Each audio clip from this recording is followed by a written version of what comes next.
Hello viewers, তো welcome. Paschimbanga রাজ্য সরকারি কর্মচারীদের বকেয়া ডিএ নিয়ে এই মুহূর্তে খুবই গুরুত্বপূর্ণ একটি আপডেট উঠে এসেছে। সেই আপডেটটি আমি আপনাদের সাথে শেয়ার করছি। আপনি যদি পশ্চিমবঙ্গের একজন রাজ্য সরকারি কর্মচারী হয়ে থাকেন, ভিডিওটি আপনার জন্য হতে চলেছে খুবই ইনফরমেটিভ ভিডিওটি। তাই মাঝে থেকে কোথাও এক সেকেন্ড স্কিপ না করে প্রথম থেকে শেষ পর্যন্ত অবশ্যই দেখুন। চ্যানেলে ফার্স্ট টাইম হয়ে থাকলে অবশ্যই চ্যানেলটিকে সাবস্ক্রাইব করে নোটিফিকেশন বেলটি অন করে রাখুন এরকম লেটেস্ট আপডেট খবর সবার আগে পাওয়ার জন্য। আর অলরেডি যারা ইতিমধ্যেই চ্যানেলটিকে সাবস্ক্রাইব করে রেখেছেন তাদেরকে জানাই অসংখ্য ধন্যবাদ। তো বন্ধুরা, পশ্চিমবঙ্গ রাজ্য সরকারি কর্মচারীদের বকেয়া ডিএ নিয়ে এই মুহূর্তে নতুন কি আপডেট উঠে এসেছে চলুন দেখে নেওয়া যাক। কেন নতুন করে ডিএ দেয়নি রাজ্য? সামনে বিস্ফোরক তথ্য। তাহলে কিভাবে পাওয়া যাবে ডিএ?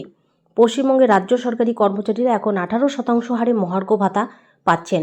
গতবার রাজ্য বাজেটে ডিএ ঘোষণার পর থেকে নতুন করে মহার্ঘ ভাতা ঘোষণা করা হয়নি।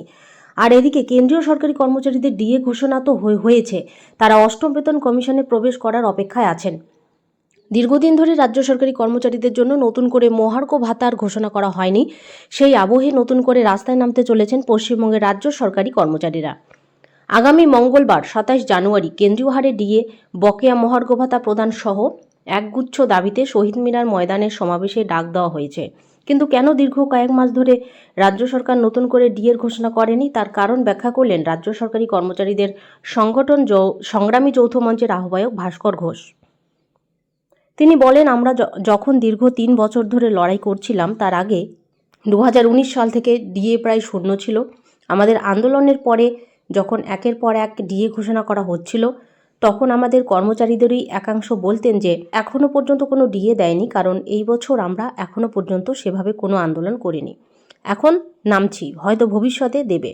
অর্থাৎ একটা জিনিস প্রমাণিত যে আন্দোলনের চাপে পড়েই সমস্ত ডিএ ঘোষণা করা হয়েছে। সেই রেস ধরেই মুখ্যমন্ত্রী মমতা বন্দ্যোপাধ্যায়কে বেনজির নিশানা করেছেন সংগ্রামী যৌথ মঞ্চের আহ্বায়ক। তিনি বলেন, বিনা আন্দোলনে কেউ দয়া করে আপনাকে অধিকার পাইয়ে দেয়নি। অধিকার তো দেবেই না, কারণ সরকারে থাকা প্রধানের নাম মমতা বন্দ্যোপাধ্যায়। তার উপরে চাপ না পড়লে কারো অধিকার দেওয়ার ধারণায় বিশ্বাস করেন না। আপনি যদি দুর্নীতি করতে পারেন তাহলে আপনাকে সুরক্ষিত করার দায়িত্ব তিনি নেবেন, যদি সেই দুর্নীতির অর্থ তার কাছে পৌঁছায়। উল্লেখ্য, পশ্চিমবঙ্গের রাজ্য সরকারি কর্মচারীরা এখন ষষ্ঠ বেতন কমিশনের আওতায় 18% হারে মহার্ঘ ভাতা পাচ্ছেন। গতবার রাজ্য বাজেটে ডিএ ঘোষণার পর থেকে নতুন করে মহার্ঘ ভাতার ঘোষণা করা হয়নি। আর এদিকে কেন্দ্রীয় সরকারি কর্মচারীদের ডিএ ঘোষণা তো হয়েছে, তারা অষ্টম বেতন কমিশনে প্রবেশ করার অপেক্ষায় আছেন। রাজ্য সরকারি কর্মচারীদের এখনও সপ্তম বেতন কমিশনের বিষয়ে কোনো উচ্চবাচ্য করা হয়নি। সংশ্লিষ্ট মহলের ধারণা, বিধানসভা নির্বাচনের আগে বাজেটে ডিএ বাড়ানো হতে পারে, ঘোষণা করা হতে পারে সপ্তম বেতন কমিশনের।